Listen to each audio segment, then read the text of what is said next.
Seperti yang dipikirkan, Duka pergi mencari Tracy, mengajaknya ke pantai. Tracy langsung menolak dan berkata terus terang bahwa 2 hari lagi Daniel akan datang menjemput anak-anak dan waktunya untuk menemani Carla hanya tersisa 2 hari lagi. Jadi ia tidak ingin pergi kemana-mana. Duka yang biasanya ditolak tidak akan berkata-kata lagi, tapi kali ini dia berjuang, mengatakan bahwa dia juga akan membawa Carla dan dia sudah menyiapkan kejutan. Tapi tidak peduli apa yang dia katakan, Tracy bersikeras untuk tetap berada di Taman Bodok. Duka sedikit frustasi dan terpaksa pergi dengan kecewa. Saat berjalan keluar dari kamar, sorakan anak-anak terdengar dari bawah. Baguslah, bisa menonton pertunjukan sulap. Apa pesulap itu hebat? Bisakah mereka mengajariku sihir? Ketika bocah mengajukan pertanyaan pada Maggie, mereka sangat menantikan pertunjukan sulap besok. Tentu saja, pesulap yang hebat, kalian pasti akan menyukainya. Mengajari kalian cara bermain sulap itu tidak masalah. Selama kalian ingin belajar, nenek akan meminta mereka untuk mengajari kalian. Maggie sangat baik terhadap anak-anak, membuat mereka sangat senang. Yeay, baguslah. Duka menatap anak-anak yang bahagia itu. Ia sangat iri. Saat hendak kembali ke kamar, ia melihat Carlos dan Carla datang mencari Tracy. Carla membawa beberapa rok yang indah dan bertanya pada Carlos, Kak Carlos, rok mana yang menurutmu bagus? Saat Papi dan Kak Carlos datang, aku akan berdandan sangat cantik. Semuanya bagus. Suasana hati Carlos sangat baik hari ini. Ketiga rok itu memiliki gaya yang berbeda. Pilih saja yang kamu suka. Oh, kakak tidak mengerti. Aku tanya mami saja. Carla memeluk roknya lalu berlari mencari maminya. Saat melewati Duka, dia dengan sopan menyapanya. Halo, Paman Duka. Halo Carla. Duka tersenyum padanya juga menyapa Carlos. Carlos memberi hormat dengan sopan dan mengikuti Carla masuk ke kamar Tracy. Mami, bantu aku pilih gaun mana yang bagus. Saat Papi dan Kak Carlos datang, aku akan memakai baju yang paling cantik. Hahaha, semuanya bagus. Lihat, aku juga bilang begitu. Benar kan? Suara bahagia antara ibu dan anak terdengar dari belakang. Suasana hati Duka menjadi lebih rumit. Ada perasaan takut yang kuat di hatinya. Dia selalu merasa saat Daniel datang nanti, hubungannya dengan Tracy akan berakhir. Pernikahan 9 hari ke depan juga tidak mungkin terjadi. Duka kembali ke kamarnya dengan putus asa, lalu ia menyesap anggurnya. Kak, pada saat ini Tamara mengetuk pintu dan masuk memegang vitamin di tangannya. Kakak baru sembuh dari flu, harus menjaga kesehatan. Bibi memintaku untuk menyiapkan ini untukmu. Terima kasih. Duka memegang keningnya, ia sedikit mabuk. Kakak kenapa? Tamara bertanya dengan cemas. Kenapa minum begitu banyak anggur? Suasana hatimu sedang tidak baik. Tidak apa-apa, kamu keluar saja. Duka lanjut minum. Jangan minum lagi. Tamara meraih gelas anggurnya, tapi Duka tidak melepaskannya. Lalu Tamara kehilangan keseimbangan dan tidak sengaja jatuh ke pelukannya. Duka segera mendorongnya menjauh dan berkata dengan serius, Tamara, aku akan segera menikah. Jangan begini. Menikah? Bicarakan nanti setelah kalian sudah benar-benar menikah, bisik Tamara.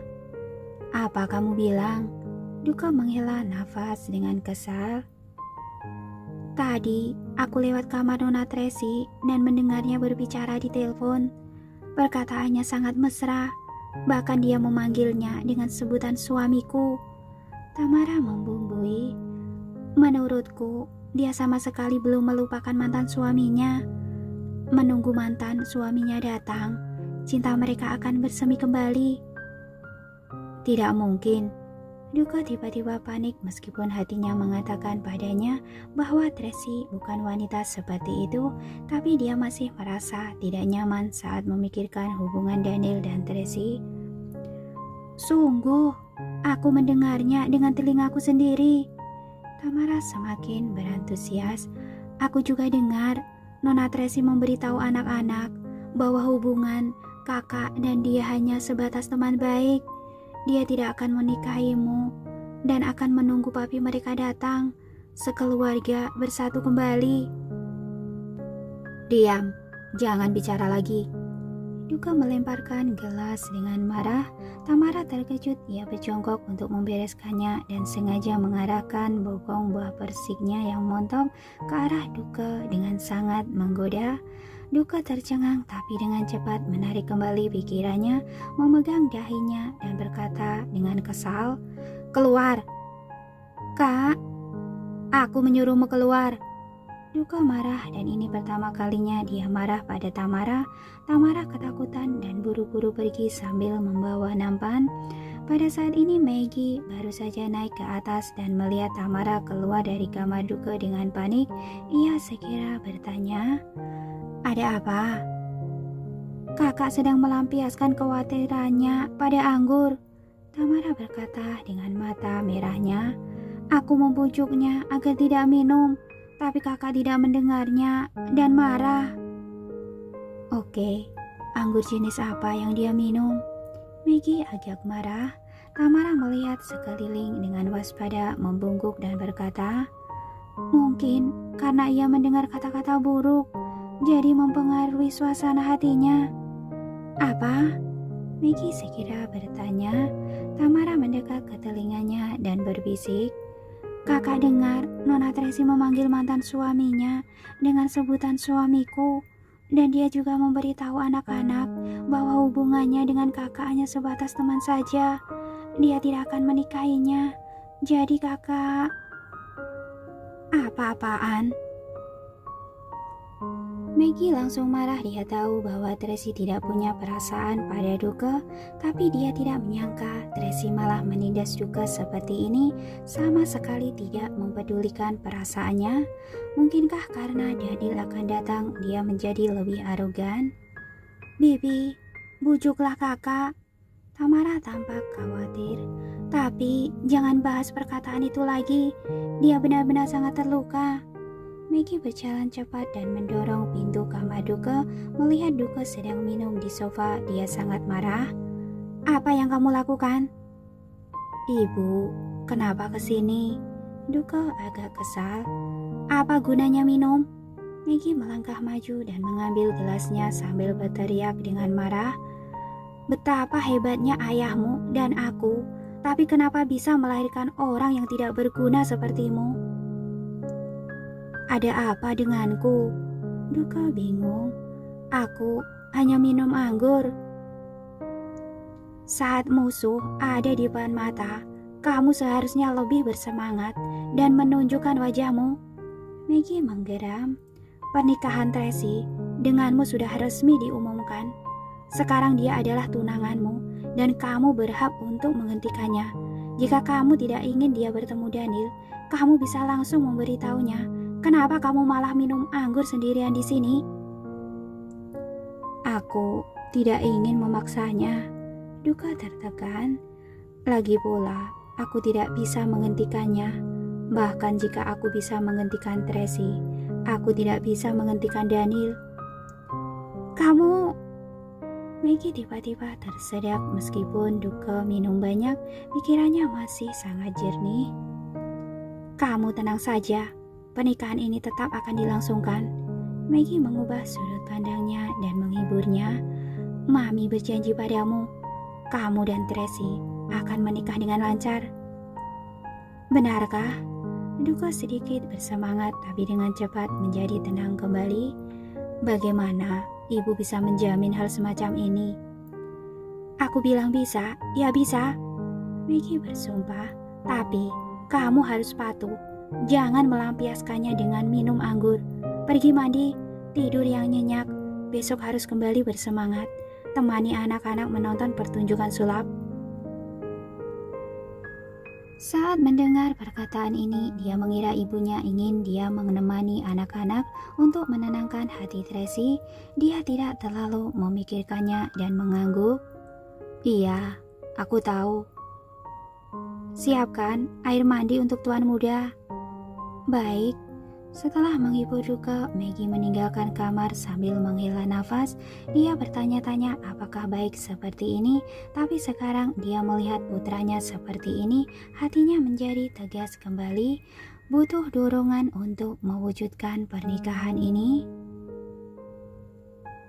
Cuaca sangat bagus. Di pagi hari, anak-anak bangun tidur lalu mencari Maggie untuk menanyakan apakah rombongan pesulap sudah datang. Maggie tersenyum sambil berkata bahwa mereka sedang dalam perjalanan. Anak-anak sangat senang dan mereka menjelaskan tentang rombongan pesulap dengan jelas kepada Tracy saat sarapan. Tracy dengan santai bertanya tentang kelompok pesulap. Maggie memperkenalkan dengan singkat. Tracy tidak bisa menahan diri untuk tidak terkejut. Kemarin dia dengar Carla mengatakan bahwa akan ada rombongan pesulap yang datang ke Taman Bodok untuk menunjukkan atraksi sulap kepada mereka, tapi tak disangka formasinya begitu besar. Dengan demikian, puluhan staf akan memasuki Taman Bodok dengan membawa berbagai peralatan dan perlengkapan, menyiapkan panggung dan mempersiapkan pertunjukan sulap di malam hari. Kalau begitu, musuh dari negara Embron punya peluang bagus untuk menyelinap masuk. Bukankah itu sangat berbahaya? Tracy segera mendiskusikan masalah ini dengan Maggie secara bijaksana. Dia ingin membatalkan pertunjukan sulap ini atau adakan atraksi sederhana saja dengan 3-5 orang. Tapi Maggie tetap bersikukuh karena sudah berjanji pada anak-anak. Dia juga tidak bisa membatalkannya karena rombongan pesulap sudah hampir tiba. Tepat saat ia berbicara, seseorang datang untuk melaporkan bahwa rombongan pesulap sudah tiba di gerbang Taman Bodok. Tracy hendak berbicara saat Maggie meminta mereka mempersiapkan dan juga meminta anak buahnya untuk menyambut mereka. Tracy melihat masalah sudah sejauh ini, jadi dia tidak mengatakan apa-apa lagi selain memberitahu anak-anak agar tidak pergi ke halaman sebelum pertunjukan resmi dimulai, karena bahaya bisa saja terjadi saat sedang menyiapkan panggung. Anak-anak dengan senang hati menyetujuinya. Maggie agak tidak senang. Tracy, kamu terlalu berhati-hati. Ada orang kita di mana-mana. Anak-anak akan baik-baik saja. Lagi pula aku sudah pernah mengundang kelompok pesulap ini berkali-kali, dan mereka semua adalah orang yang sudah kukenal. Sebenarnya kamu mengkhawatirkan apa? Nyonya besar, Anda terlalu banyak berpikir. Tracy dengan cepat menjelaskan. Bukannya aku khawatir, hanya saja beberapa hari lagi kakakku akan datang untuk menjemput anak-anak. Aku harus berhati-hati. Jika terjadi sesuatu, aku tidak bisa menjelaskannya pada kakakku. Tracy mengungkit nama Lorenzo. Maggie tidak bisa berkata-kata lagi dan hanya bisa menjawab, memang, berhati-hati itu benar. Segera dia dengan tegas menginstruksikan rombongan pengawal.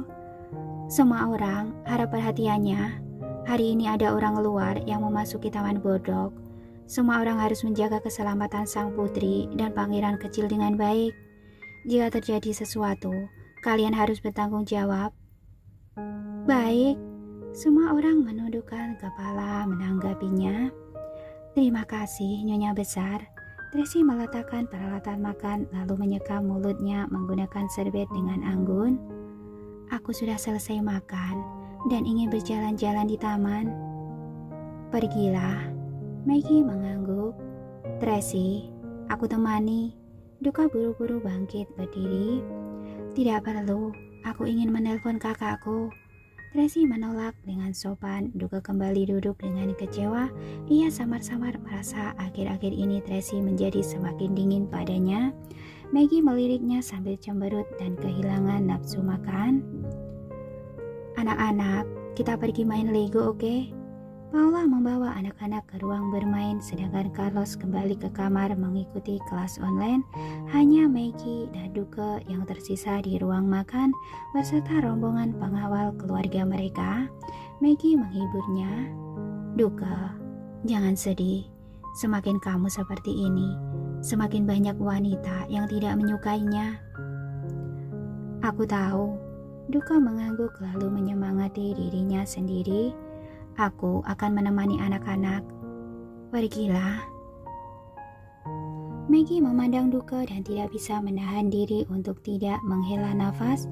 Dari kecil hingga dewasa, meskipun Duke tidak memiliki prestasi yang cemerlang, tapi dia tidak pernah sefrustasi seperti sekarang. Jika masalah ini tidak bisa ditangani dengan baik, mungkin kelak dia akan kehilangan kepercayaan dirinya. Bibi. Pada saat ini Tamara bergegas mendekat lalu berbisik ke telinga Maggie. Semuanya sudah siap. Hati-hati, ada mata-mata keluargamu di mana-mana. Maggie memperingatkan dengan suara rendah. Baik. Tracy memang berniat menelepon Lorenzo karena waktu yang ditentukan hampir tiba dan dia ingin tahu bagaimana keadaan kakaknya sekarang. Selama sebulan lebih Lorenzo tidak menghubunginya dan negara Embron juga memblokir berita, jadi dia tidak menerima berita apapun. Dia sangat khawatir tapi tidak berani bertanya lebih banyak. Tapi sekarang saatnya hampir tiba, dia ingin bertanya tentang keadaannya. Telepon tidak pernah terhubung. Tracy ingin mengutus orang untuk menyelidiki, tapi dia ingat nasihat Jasper sebelum berpisah. Tidak perlu diselidiki, tidak perlu dipedulikan. Pulihkan diri dengan tenang dan lindungi anak-anak. Memikirkan hal ini, Tracy tidak ada pilihan lain selain menyerah. Melihat hutan dari kejauhan, hatinya merasa gelisah. Tuan akan baik-baik saja. Nona jangan khawatir. Naomi meyakinkan, mungkin beberapa hari lagi akan ada kabar. Sekarang aku hanya bisa menenangkan diriku sendiri seperti ini. Tracy menghela nafas lalu bertanya, di mana Jeff? Tadi berpatroli di luar. Naomi melihat ke belakang. Dia datang. Begitu dia selesai berbicara, Jeff sudah ada di hadapannya. Nona Tracy, hari ini banyak orang yang datang. Lumayan kacau. Apa ada masalah keamanan? Tracy bertanya. Totalnya ada 57 orang, termasuk pesulapnya. Jeff menjawab, ada juga beberapa hewan kecil. Aku meminta orang untuk memeriksanya dengan cermat. Anda jangan khawatir, serahkan masalah keamanan kepadaku. Terima kasih. Tracy menundukkan kepalanya berterima kasih. Jangan sungkan. Jeff mengukuh untuk memberi hormat lalu berkata pada Naomi, hari ini ada begitu banyak orang. Aku akan awasi secara keseluruhan. Sedangkan kalian awasi anak-anak dan Nona Tracy. Mengerti. Hari ini aku pasti akan menjaga Nona Tracy. Naomi mengangguk lalu berkata, aku akan mengutus orang lain untuk melindungi anak-anak. Utamakan anak-anak, apa yang bisa terjadi padaku? Tracy berkata dengan nada menyepelekan. Bahkan jika orang ingin membunuhku, 2-3 pembunuh, aku masih bisa mengatasinya. Baik, Naomi menundukkan kepalanya. Sebarkanlah pengawal.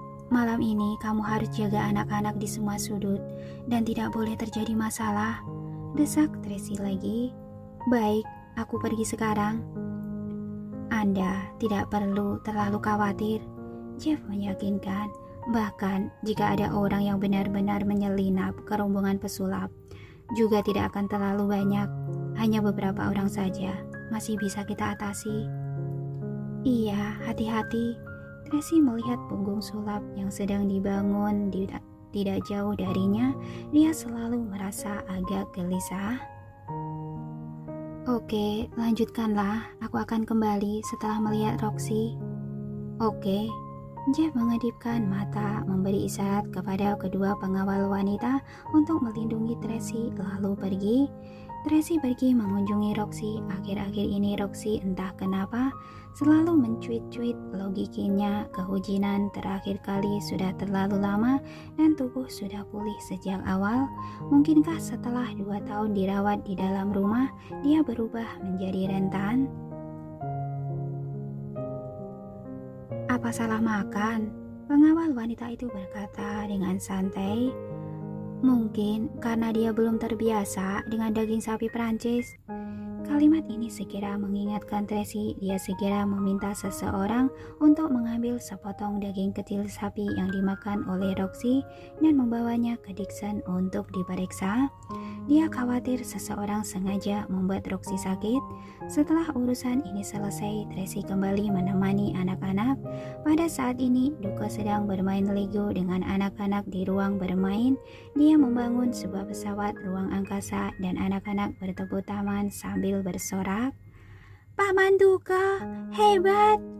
Duke tersenyum senang dan ingin terus bermain Lego dengan anak-anak, tapi mereka lelah bermain dan berkata mereka ingin belajar membuat dimsum. Duke agak bimbang. Paman tidak bisa menemani kalian membuat dimsum karena paman juga tidak bisa membuatnya. Paman akan minta nenek untuk mengajari kalian, oke? Oke, anak-anak menjawab serempak.